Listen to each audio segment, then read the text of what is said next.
안녕하세요. 이사무엘 목사입니다. 오랜만에 영상을 올리게 되네요.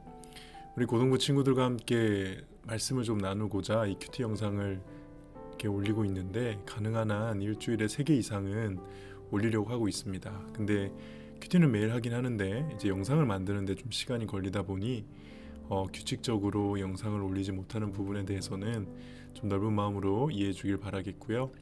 그래도 우리 각자 있는 자리에서 하나님의 말씀을 깊이 묵상하고 또 그 말씀을 붙들고 사는데 우리 최선을 다하는 우리 고등부 친구들 될 수 있기를 간절히 바랍니다. 오늘은 고린도후서 13장 마지막 장이고요. 드디어 고린도후서가 끝나는 본문입니다. 오늘 본문에서는 바울이 조금 무섭게 느껴지기도 하는데요.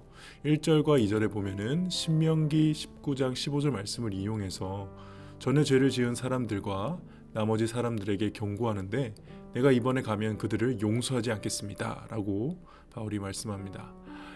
이건 이제 돌아가면은 정해진 절차에 따라 정식으로 절차를 밟아서 이 일들, 지금 일어났던 모든 바울에 대해서 안 좋았던 모든 일들을 이제 처리하겠다, 엄중하게 이야기하고 있는 것이죠.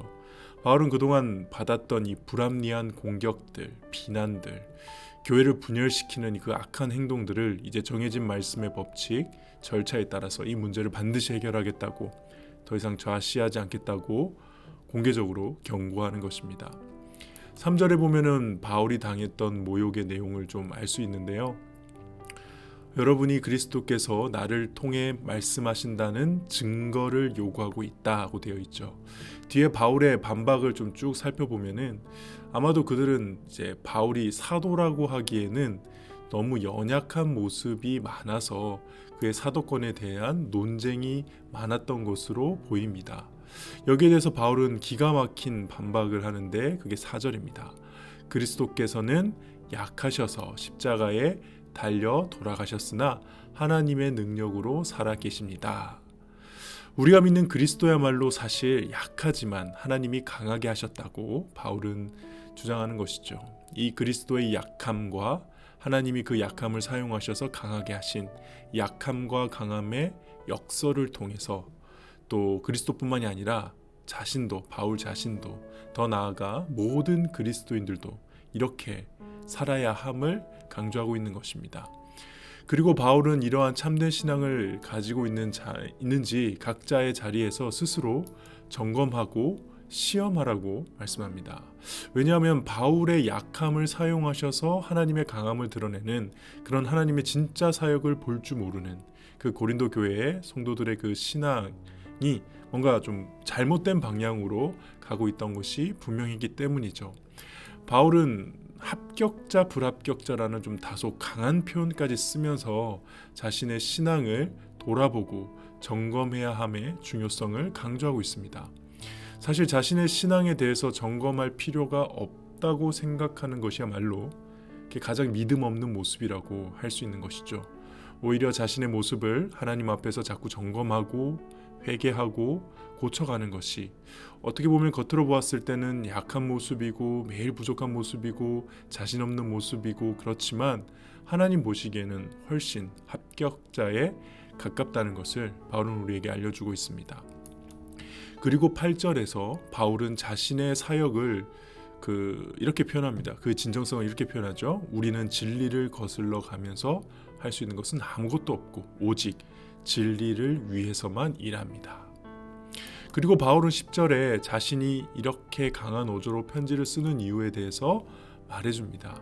그것은 쉽게 말해서 자신이 고린도 교회에 갔을 때 잘못을 한 사람들이 스스로 회개하고 다 돌이켜서 누군가를 엄하게 책망하거나 징계할 일이 없었으면 좋겠다는 것이죠.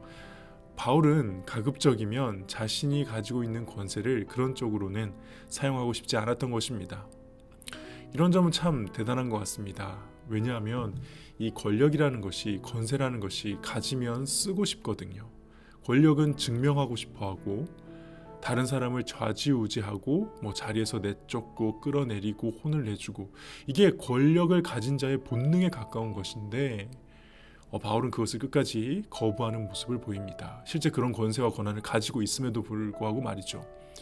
그래서 바울은 언제나 자신의 권한을 내려놓는 사역을 했던 것 같아요. 그러고 보면 바울이 이런 수모를 당하는 것도 자신이 가진 권력이나 권한을 확고히 다지는 소위 정치적인 행보를 전혀 하지 않았기 때문에 이런 일이 발생한 것이죠. 그냥 순진하게 복음만 열정적으로 전하고 하나님의 명령에 순종해서 여기 가라 하면 여기 가고 저기 가라 하면 또 저기 가고, 어쩌면 그런 바보 같은 모습이 하나님의 종들의 모습이어야 되지 않을까, 어떻게 좀 바울의 그런 모습들을 보고 묵상하게 됩니다. 오늘 본문은 역시나 이제 그리스도인이 가져야 할 그 약함과 강함의 역설, 그 신앙에 대해서 좀 묵상을 해보면 좋을 것 같아요. 진짜 스스로 돌이켜보고 점검하고 시험하지 않으면은 우리의 신앙은 나도 모르는 사이에 그런 강함을 추구하게 되는 것 같습니다.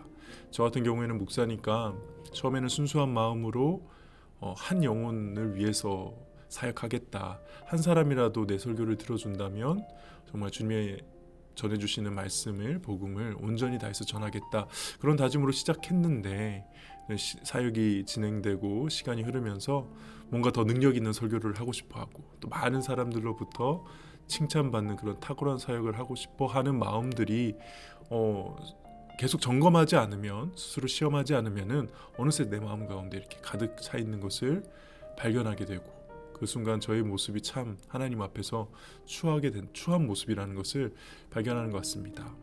함께 고민해 보면 좋을 것 같아요. 내가 추구하는 신앙, 내가 하나님을 믿는다는 것이 어떻게 보면은 잘못된 강함을 추구하는 것은 아닐지, 혹시 내가 지금 추구하고 있는 잘못된 강함, 신앙에서, 믿음에서의 잘못된 강함은 무엇인지, 그리고 지금 내가 가지고 있는 이 약함을 통해 하나님께서는 어떻게 사용하셔서 하나님의 강함을 내 주변 사람들에게 나를 통해 드러내실지, 여기에 대해서 고민해보고 기도해보는 오늘 하루가 되기를 바랍니다. 기도하겠습니다. 하나님 아버지, 그렇습니다. 우리는 언제나 하나님 앞에서 정직하게 바로 섰을 때는 약할 수밖에 없는 존재이고 하나님을 의지할 수밖에 없는 존재입니다. 그렇게 우리의 약함을 하나님 앞에 솔직히 인정했을 때 그 약함을 해결해 주실 뿐만이 아니라 그것을 사용하셔서 하나님의 강함을 우리의 삶 가운데 많은 사람들에게 드러내시고 나를 사용해 주실 줄 믿습니다. 하나님, 오늘도 그 믿음 갖고 하루를 살아갈 때 하나님과 동행하게 하시고 하나님만 바라보게 하시고 온전히 진리만 붙드는 바울과 같은 삶을 살 수 있게 하여 주시옵소서. 감사드리며 예수님의 이름으로 기도하옵나이다. 아멘.